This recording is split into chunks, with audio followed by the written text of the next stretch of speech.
Okay, this is going to be a Kurt Angle versus Chris Benoit match history from worst to best. This is a video I've wanted to do for years. I think now is the right time to do it. We're about, almost at the anniversary of their legendary steel cage match, one of the best matches in Raw history. So instead of doing a classic review for that, I figured this would be the better option. So we got Angle versus Benoit. We got 16 matches in total. A lot of good matches here, man. A couple of matches I totally slipped by me. There's actually a match from Memphis Championship Wrestling that I knew nothing about, and it almost felt like watching Angle versus Benoit in the Indies. And they actually had a couple of matches overseas at Insurrection, which I think a lot of people forget about. And even in the year 2000, there was we're going to start off with the 2000 stuff.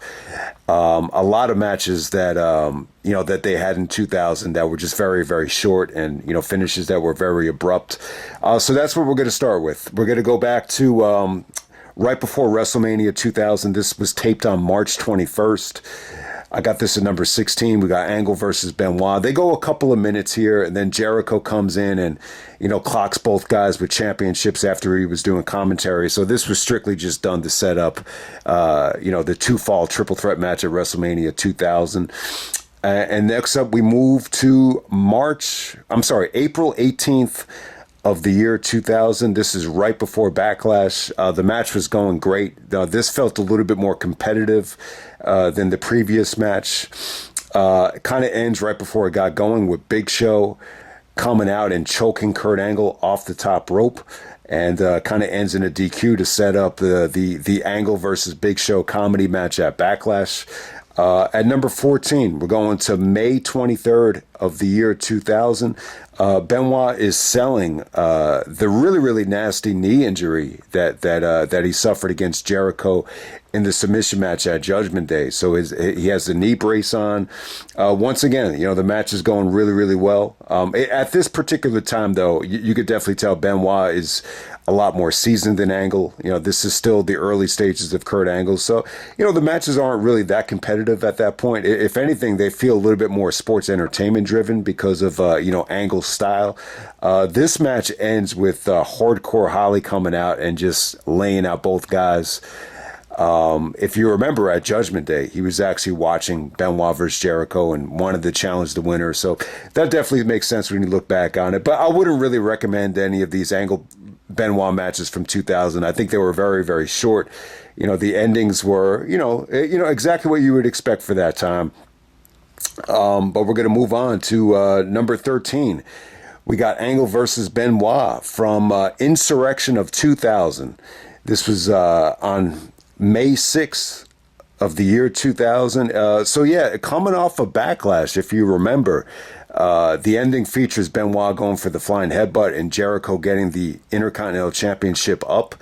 And Benoit lands right on it, and he ends up, busting open his eye. So he has the black eye here. He looks, Jerry Lawler even said he looked ugly as hell with the black eye. Yeah, it looked pretty damn nasty. And so him and Angle have a short little match, pretty short for a pay-per-view match. This is definitely their worst pay-per-view outing, but Benoit was really, selling how, lacerated the eye was, and that enabled Angle to win with the Angle Slam, the Olympic Slam, clean, right by the ropes, too. I figured maybe Benoit would have got a foot on the rope, but no.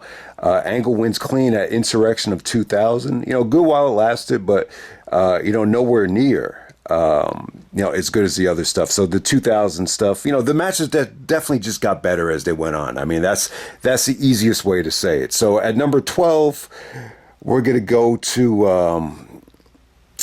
we're actually going to go to 2002.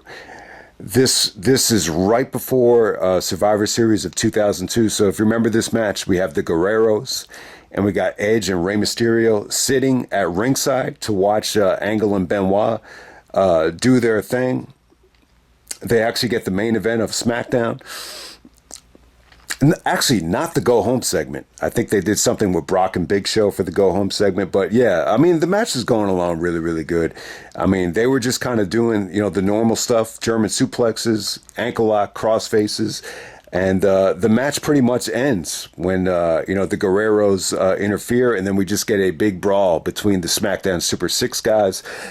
What really stood out here is the post match. After the ring was cleared, Angle tries to shake Benoit's hand and says, let's put our differences aside. This Sunday at Survivor Series, let's win back the tag team championships. And they shake hands, and then Angle gives Benoit a hug.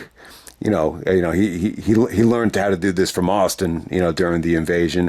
It was a little bit weird. Benoit tried to sell it like it was a little bit weird. It came off a little bit awkward, but this is the versatility of Kurt Angle. Angle and Benoit hug. They try to win the belts back at Survivor Series, but they don't get along there. So that's how that match went. So we're going to number 11. This is from April 18th, 2001, from Memphis Championship Wrestling, television episode 63. This aired right before Backlash 2001, the Ultimate Submission match. I mean, it was pretty good. So you get Angle versus Benoit. It almost felt like an independent, style match. I mean, pretty big crowd here. I thought it was good. I think, I didn't notice any lack of effort here. It was pretty competitive. It felt like watching them on the Indies. It was pretty damn cool. So this actually ends. You don't get a clean finish here. This is like seeing a ghost. First time I've ever seen him. We have Charlie Haas's brother, Russ Haas, attacking Chris Benoit and kind of aligning himself with Kurt Angle. Kind of planting the seeds for what would have been, the original Team Angle. And this goes back to WrestleMania, right after WrestleMania 17. So, but, Russ Haas ended up, passing away, I believe, later on that year. If you remember at the first Ring of Honor, not the first Ring of Honor show, but when Low Ki was actually crowned the first Ring of Honor champion, he was crying and he was dehydrated, and he poured instead of pouring out liquor like Tupac, he poured out some water for Russ Haas, who had just passed away. But yeah, you get to see Russ Haas and Kurt Angle aligned there right before Backlash 2001. But the match was good though. I thought they got a lot of time. I thought it felt competitive. So definitely check it out. It's actually on YouTube. There's 2 different YouTube accounts that actually have the match. So pretty damn cool, man, if you ask me. At number 10, we're going to go to number 10. This is from October 22nd of 2002. So yeah, Angle and Benoit, they win the tag team championships at No Mercy. Stephanie is about to, give them a broken trophy. And they're both kind of fighting with each other, saying that, both guys should be the team captain, and Angle's saying that he should be the team captain because he's the one that made Edge submit at No Mercy. And they start fighting over the trophy. It's almost like a tug of war with the trophy. And then they knock Stephanie McMahon over, and then Stephanie ends up slapping both guys, and she just says, main event tonight, Angle versus Benoit. The winner gets this stupid broken trophy. And yeah, it was good. I would definitely say this is definitely a fast-paced television match between Angle and Benoit. It was really, really good stuff. I felt like this got a little bit more of a platform and a rhythm than some of their other television matches. This ends with Eddie just jumping in to clock Angle with the belt right across the face, and Benoit gets another upset victory over Kurt. So yeah, in 2002, Benoit got the first couple of victories over Kurt clean, or not clean, but ended up cheating using the rope and ended up cheating with Eddie Guerrero interfering. But it was a good main event right there. I mean, you remember this because of the broken trophy, and Angle's really, really pissed after the match and destroys what's left of the trophy. So it's a pretty memorable match. They do get the main event on SmackDown. So I got that at number 10. At number 9, we're going to Insurrection of 2001. This is from May 5th, 2001. Insurrection, 2 out of 3 falls.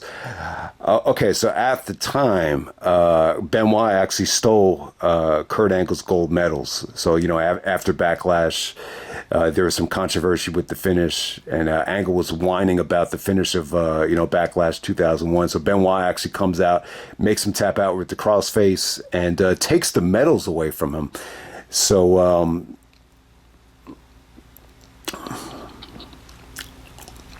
this match at Insurrection here, the story of the match was that Angle was a little bit like, paranoid. He was a little bit like, out of focus here because he couldn't concentrate because he was worried about where his medals were. And Benoit kept saying, your medals are in a nice, safe, warm place. But you didn't really know what the hell Benoit was talking about at the time. All right, so the Insurrection match was really, really good, man. I mean, this is kind of a glimpse into what the house show matches kind of felt like. A lot of times at house shows, they would keep them very, very short. The baby faces normally do go over at house shows. So yeah, Benoit actually wins both falls. He actually wins the first fall with the flying headbutt. The second fall, he actually wins with the small package. But it was pretty good, though. I thought this was good. I thought it was competitive. I think when you see that Benoit wins two falls straight, it's like, what the hell? Like, this doesn't really make any sense. But the way they executed it here, with Angle just, being a little bit paranoid, not really concentrating on the match, it kind of did make sense. I thought this was good. It was pretty damn good. It's not exactly, believable. Like when I read about this on Wikipedia or when I read about this in the Almanac for the first time, I'm just like, why the hell would they have Benoit win two straight falls? With Angle losing both. I mean, Angle not even getting a win. It just doesn't make a lot of sense. So, and then after the match is over, Benoit takes the gold medals and he puts them in his pants. And so the medals are resting against Benoit's genitals, and it just grosses Angle out. And so you come to learn that that's the warm place that Benoit was actually talking about. So it was pretty cool. I think this match is better than people give it credit for. But we're going to move on to number 8. This was from December 17th, 2002, coming off of Armageddon. So Kurt is the new WWE champion. Pretty eventful night for Angle. I mean, he has 3 different segments here. This is Angle almost getting like the Triple H, treatment. The Raw when Triple H won the belt. There was a lot of criticism that he was getting too many segments. I think he had 3 segments on that Raw, and they returned the favor here with Kurt. So you learned that Kurt had a contingency plan that, Paul Heyman was the mastermind behind him winning the championship. Brock ultimately helps Angle win the belt and doesn't even know that Angle is in cahoots with Paul Heyman. So it's a pretty, layered SmackDown. You really have to watch it to, understand exactly how it transpired. Pretty creative booking as well. But when you look back on it, I think this Angle and Brock, feud was definitely plagued by injuries. I think Heyman was actually, driven out of the head booking position as the feud went on. So, you definitely did not get to see Angle and Brock play out, I think, the way it was supposed to be planned. But hey, you were supposed to get a non-title match. They were going to do a non-title match on this SmackDown between Angle and Benoit with Kurt. Kurt just got a lot of heat here. A lot of times when you turn heel, especially the way Kurt did with aligning with Heyman, it's almost like he was a Benedict Arnold here, which we've seen Angle pull off during the Invasion. And he kind of pulled it off here again. So the fans were just dying to see Kurt, get his ass kicked. They wanted to see Brock take him on here, but, you ended up getting Benoit.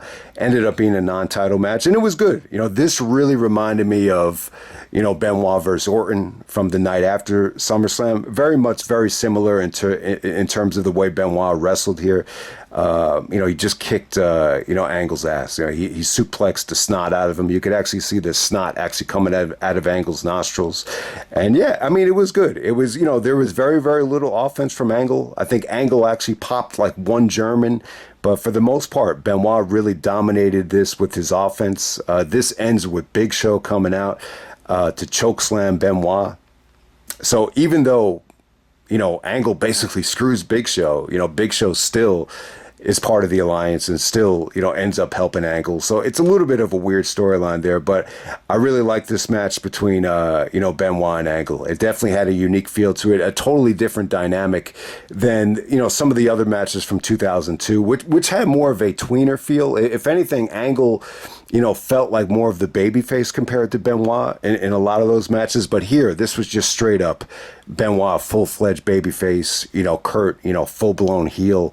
So the match is, it's a little bit short, it's a little bit abrupt, and the aftermath here on SmackDown, which wasn't aired live, featured Brock, F5 and Kurt against the ring post and shattering his knee. At number 7, we got Kurt Angle versus Chris Benoit from Backlash 2001. This is a 30-minute ultimate submission match, submissions only. I mean, this to me feels like it's the most polarizing out of all their matches. I know a lot of people, just think it's a little bit boring. I think the crowd was kind of out of it, but I like it though. And Kurt, kind of feels the same way I do. Like, I think it was a great challenge for both guys, and they were able to really experiment with a lot of, different submissions that they don't normally do. They didn't really just do, crossface versus ankle lock.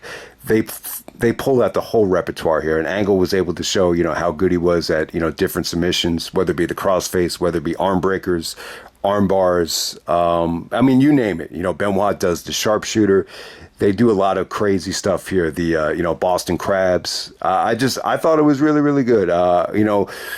I think the crowd could have been better, but, I think the crowd gets knocked a little bit too much here. I know that they didn't have, the clock and the scoreboard for the live audience. So you learn from the mistakes here. You learn from the mistakes that they made in Ring of Honor, and they've definitely corrected those mistakes over the years, especially with AEW, what they did with Revolution, where they had the beautiful clock and the beautiful scoreboard.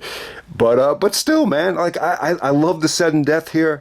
I think the crowd was hot for the finish. The sudden death tap out from when Benoit countered the Kurt Angle abdominal stretch into the crossface. I mean, the crowd exploded there. So I really thought you got the finish that you wanted. I love the fact that Kurt, was a crybaby about the finish, about how, Benoit tapped after the time limit expired. And then Kurt was saying that Olympic rules or amateur rules, like if you tap out right away, the sudden death starts right away. So it was a controversial finish, but I thought it was good, man. I thought it was different. I love the fact that they were so ambitious with, trying to make this work with the various amounts of submissions. It wasn't like you just got, the same shit over and over again with CrossFit versus the ankle lock. So yeah, I think the ultimate submission match worked out really, really well. I think it's good. At number 6, we're gonna go to number 6. We got the 2 out of 3 falls match from Judgment Day 2001. The first fall is a straight up wrestling match. The second fall is the submission match. The third fall, if it goes that long, it's going to be a ladder match for Kurt Angle's gold medals. So if you remember, at this time, Benoit is still resting the gold medals against his genitalia. And he said that Chris Webber has a better chance of coming back to the Kings and winning them a championship than Chris Benoit does of making this match go to a third fall. So hold on, medals, because Daddy's coming for you. I love the pre-match promo here from Kurt at Judgment Day and at Backlash and at WrestleMania as well. I think Angle knocked the promos out of the park each and every time. I just think this match is fun as hell. I think the first fall, it's nice and quick. Benoit actually wins with the Angle slam after Angle actually botches the flying headbutt. So I think he had a nice quick finish there. The submission match, part of it, I think they lost the crowd a little bit. But yeah, Angle wins clean with the ankle lock. So it put over the ankle lock, which was huge, for the invasion and for that summer. Yeah, so I thought that was cool. The ladder match was pretty cool. Kurt was a little bit goofy in it, but it made Benoit look like a strong-ass son of a bitch, man. I thought there was some creative bumps here.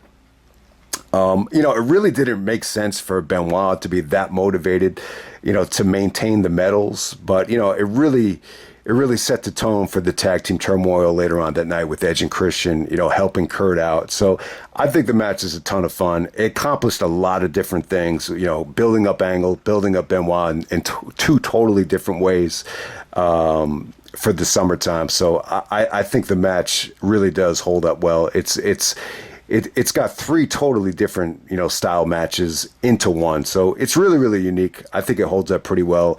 It was definitely the match of the night from Judgment Day 2001. Number 5, it's the rematch from the Royal Rumble. This was taped on February 4th, 2003. Definitely gets the main event of SmackDown. So if you remember after the Rumble, Angle and Benoit were a little bit down about the Rumble match. Benoit thought it could have been more intense. Angle stated that he, was surprised at how good it was because he said he didn't feel well during the match. He just felt like his knees were giving him some trouble. But you don't notice that when you're watching the match though.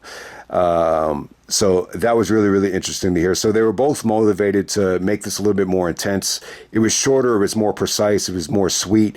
They packed in the most amount of action that they've ever packed in the shortest amount of time. They played off of the Rumble match extremely well, especially with the counters of the Angle slams.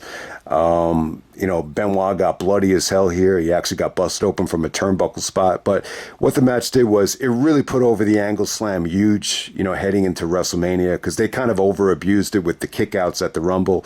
It was good. They teased the code of honor with Kurt and Benoit shaking hands. Team Angle comes out and then they attack, Benoit. That leads to Edge coming down as the babyface and then Brock coming out to build up the No Way Out match. So yeah, it was really, really good. It was non-title. You wish the title could have been on the line here, but it's a really interesting match. I don't think it gets a lot of love.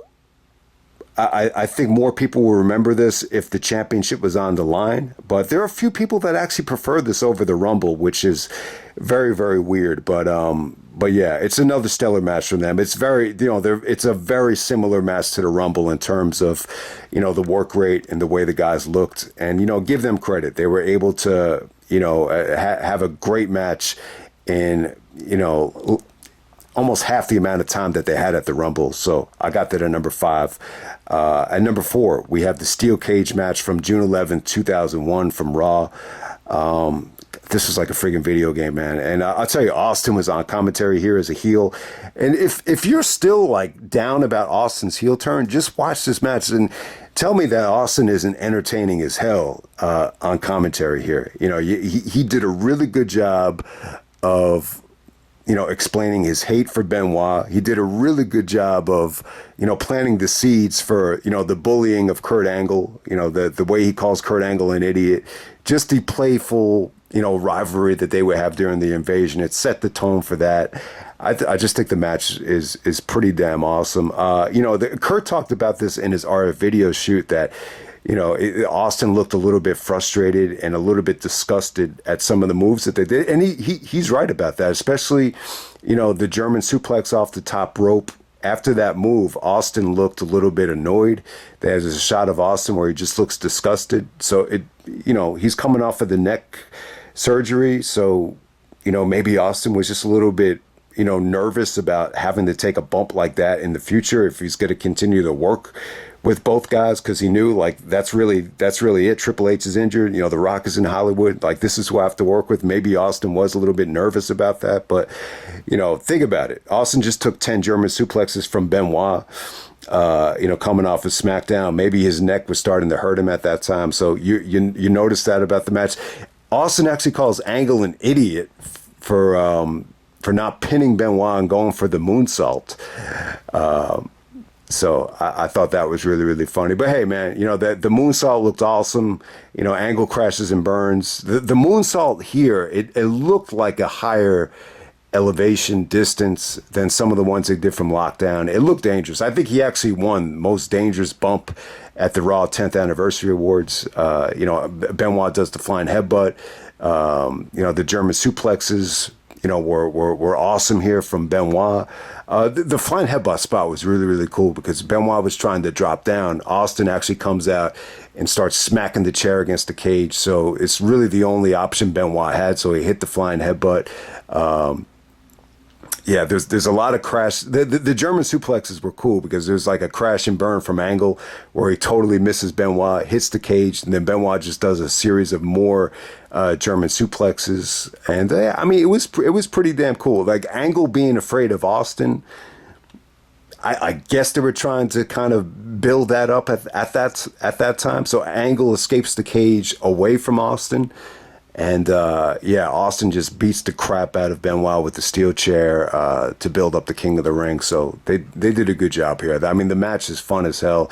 It's one of the more incredible steel cage matches. I'm not a huge fan of steel cage matches. I think a lot of times they drag, but this just had everything. It had great technical wrestling, great high spots, great submission work, the gut wrench suplexes from Angle. So yeah, I mean, I contemplated doing a classic Raw review, for this steel cage match episode from June 11th, 2001. But this steel cage match, it's awesome. I think it definitely made my top 10 Raw matches of all time. I think I had it like at 10 or 11 around that spot. But so yeah, this steel cage match between Angle and Benoit, I got that at number 4. At number 3, we're going to go to Unforgiven 2002. This is from September 22nd, 2002. Kurt Angle versus Chris Benoit. Pretty much a heel versus heel match. At this time in 2002, if Angle didn't go out of his way to insult the fans, they kind of treated him like a babyface. So Angle was definitely the more over guy. Benoit really needed the victory a lot more than Angle at this time. He ends up cheating with the foot on the rope. Not a huge fan of the finish. I think that's the only reason why I don't have this at number 2. But the match is pretty damn awesome, though. I mean, this gave you everything. I mean, you could see the combination improved by this point. If anything, it just seemed like Angle was really pushing to work with Benoit again. Even at the draft, there's a segment where Angle tells Vince, Benoit's getting in great shape. He's on his way to come back. Why don't we draft Benoit at 3 to SmackDown? And this is kind of rewarding, Angle for that pick right here. This classic match at Unforgiven. They stole the show. I just think, what really stood out about this is you just notice, I think this time in 2002, execution-wise, everything is better. I think Benoit, more so than 2001 even, he's a little bit slimmer. He's a little bit trimmer here. He's not carrying as much muscle mass. So I think that just resulted in more explosive offense in terms of the German suplexes, the rotating on the Germans, the standing switches, the angle slams. Everything just looked crisper.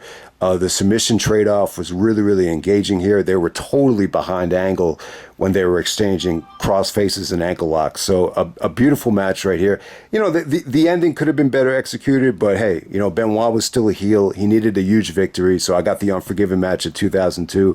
And a big FU to Shaq for taking the fans' attention away from the match. But hey, it was pretty damn cool, though, no matter how you look at it. Okay, so at number 2, we got the WrestleMania 17 classic. I just think it has a unique feel to it. I think it's a classic WrestleMania match. For some reason, it kind of gives me like a Steamboat Savage, classic WrestleMania feel. Last time I went back and checked this out. But, why I really have it at number 2 is the amateur, style wrestling between Angle and Benoit. It felt real. It felt legit. It felt competitive. I love Angle's, intense facial expressions. And he even said that if Benoit, elected to go into amateur wrestling, he thinks he was the type of guy, based on his intensity and his, work ethic, that he could have been very, very successful at Olympian wrestling or amateur wrestling, whatever you want to call it. So, that's the main reason why. I think, execution-wise, in terms of the finish and the ref bumps, I could see why some people, think the match is a little bit anticlimactic. But I still thought it was good, though. I love the story of the leverage. So in some ways, I do like the finish. This was really the first time where you got the hold and counter hold, style from Angle and Benoit. You could definitely tell, this was definitely a huge step up from anything they did in the year 2000 when, Kurt was still kind of like learning on the job. So, yeah, man, I think the WrestleMania 17 match, it definitely ages well. And I think from a visual standpoint as well, there's something about the combination of the amateur chain wrestling with those WrestleMania 17 lights. It just looks beautiful from a distance. So yeah, I got the WrestleMania 17 match at number 2. And then at number 1, obviously I'm going to go with the Royal Rumble of 2003 between Angle and Benoit. I mean, everybody knows it. It's my favorite match of all time. the only other Kurt Angle match that, people argue is better or just as good as the Shawn Michaels match. I think, when you compare, then they both got standing ovations. Angle ended up winning both matches by submission with the ankle lock.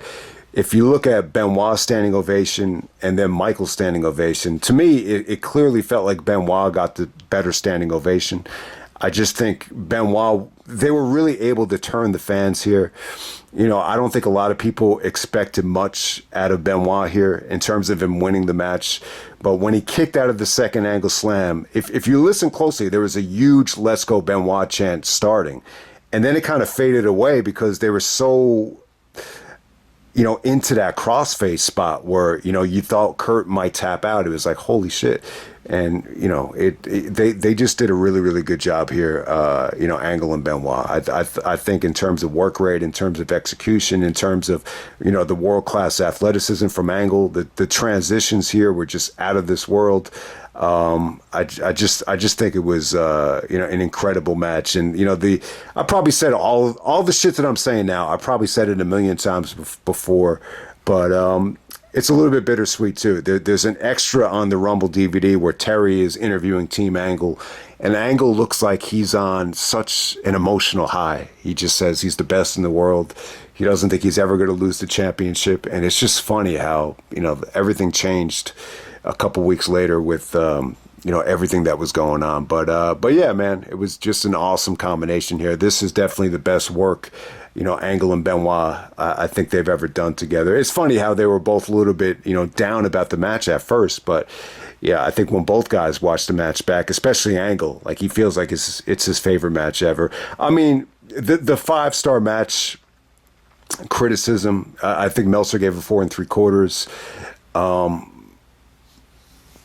Obviously I'm going to get, obviously, this is a 5-star match for me if it's my favorite match of all time. But, it's this, to me, this isn't any reason to lose respect for Meltzer or anything like that. I just think, his rating system has definitely changed.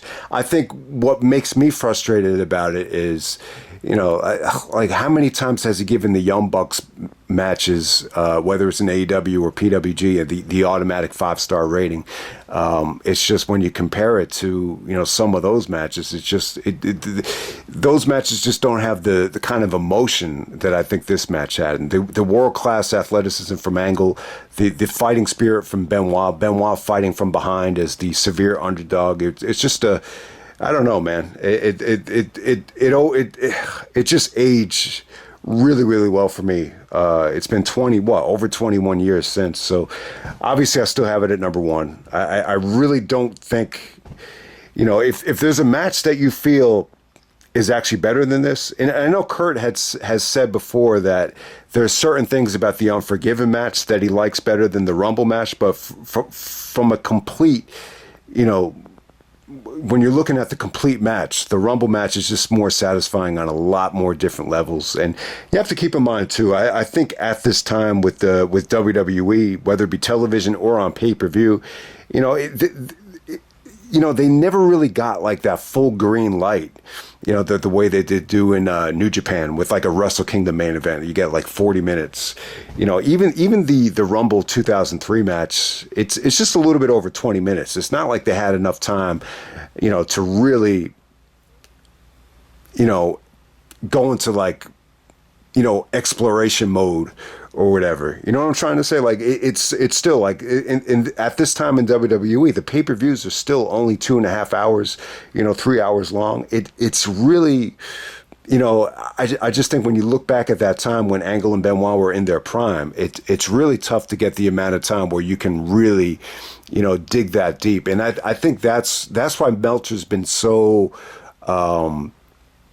I wouldn't say biased, but a little bit more biased towards the Wrestle Kingdom or New Japan, those type of main events where they get the ultimate green light, where they get, double the amount of time to really, dig into their creative juices. But hey, man, I'm going to end it right there. I got the Rumble at number 1, which is obviously no surprise. But if you think there's any match here that is severely underrated or has elements about it that makes it your number 1, for a personal reason, then let me know. So that's pretty much it. Hope you guys enjoyed the video, and I'm out.